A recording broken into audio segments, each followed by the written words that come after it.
एक गांव में मनोहर और बिमला नाम के दो पति पत्नी रहते हैं। उस गांव में आए दिन किसी बच्चे की चोरी हो जाने की खबर आती रहती है। बिमला और मनोहर का भी एक बच्चा होता है। अजी सुनते हो, मुझे तो बहुत डर लग रहा है, कहीं हमारा बच्चा भी चोरी तो नहीं होगा ना। अरे भाग्यवान, तुम डरो नहीं, हम हमारे बच्चों को कुछ नहीं होने देंगे। पर समझ नहीं आ रहा है आखिर कौन है जो गांव के मासूम बच्चों को उठा कर ले जा रहा है। वो दोनों बातें कर ही रहे होते हैं, तभी पास के ही एक घर से किसी के चिल्लाने की आवाज आने लगती है। हाय बचाओ, कोई मेरे बच्चा, कोई मेरे बच्चे को ले गया। दोनों पति पत्नी उस आदमी के घर चले जाते हैं जहाँ दो पति पत्नी रो रहे होते हैं। कोई मेरे बच्चे को ले गया। उनकी रोने पीटने की आवाज से गांव के और लोग भी वहां जमा हो जाते हैं। तभी मनोहर मुखिया से कहता है, अरे मुखिया जी, आखिर कब तक ये चलता रहेगा? आखिर मेरा भी एक बच्चा है, अगर कल को उसे भी कोई चुरा कर ले गया तो फिर हम तो जीते जी मर जाएंगे। मुखिया उन लोगों से कहता है, सुन लो गांव वालों, ये बड़ी विकट समस्या है। न जाने कौन है जो गांव से आए दिन मासूम बच्चों को उठाकर ले जा रहा है। हमें इसकी तैयारी करनी होगी। मैं आज से ही एक आदमी को रात की पहरेदारी करने के लिए लगा दूंगा। मुखिया गांव के एक बिरजू नाम के आदमी को पहरेदारी करने के लिए लगा देता है। रात का समय होता है, बिरजू गांव की पहरेदारी कर रहा होता है। तभी वह देखता है कि एक औरत काले रंग की साड़ी पहने किसी बच्चे को उठाकर ले जा रही है। बिरजू उसे जल्दी से जाकर पकड़ लेता है। ए, कौन है तू और कहाँ ले जा रही है इस बच्चे को? अरे गांव वालों, जल्दी आओ, देखो ये औरत किसी बच्चे को उठाकर ले जा रही है। बिरजू की आवाज सुनकर गांव के लोग वहां जमा हो जाते हैं।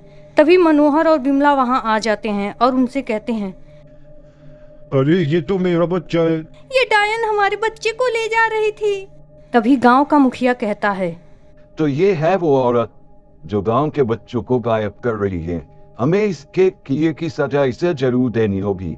तभी बिमला कहती है, ये हमारे बच्चों को उठाकर ले जाती है, हमें इसके दोनों हाथ ही काट देने चाहिए ताकि ये आइंदा से किसी बच्चे की तरफ आंख उठाकर न देखे। गांव के लोग उस औरत के दोनों हाथ काटकर जंगल में फेंक देते हैं। वह औरत वहीं पड़े पड़े मर जाती है और एक भयानक चुड़ैल बन जाती है। इन गांव वालों ने मुझे मार डाला, मैं इन्हें नहीं छोड़ूंगी। मैं इन सारे गांव वालों से अपनी मौत का बदला लूंगी। हे हा हा हा हा हा हा। चुड़ैल बदला लेने के मंसूबे से गांव की तरफ चल देती है। वह एक घर के पास पहुंचती है। तभी एक आदमी वहां से गुजर रहा होता है। चुड़ैल उस आदमी के दोनों हाथ काट देती है। उस आदमी के चिल्लाने से कुछ लोग वहां आ जाते हैं।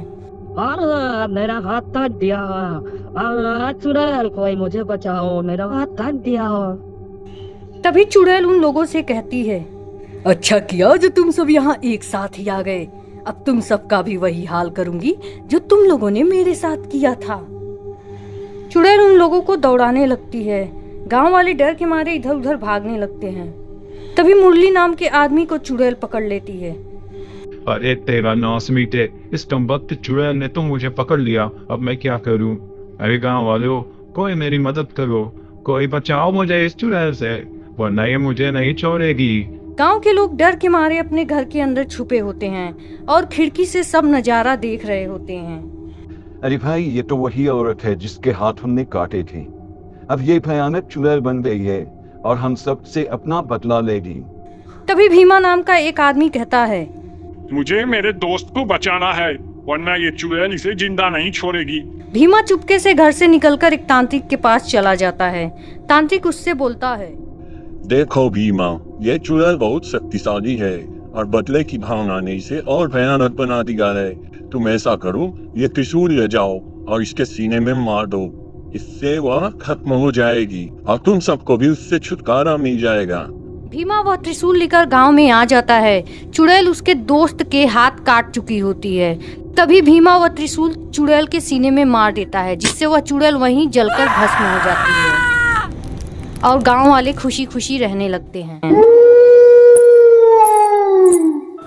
अगर आप चाहते हो कि मैं आपको परेशान न करूं, तो मेरी इस कहानी को लाइक और मेरे चैनल को सब्सक्राइब कर दो। फिर मिलेंगे अगली वीडियो में।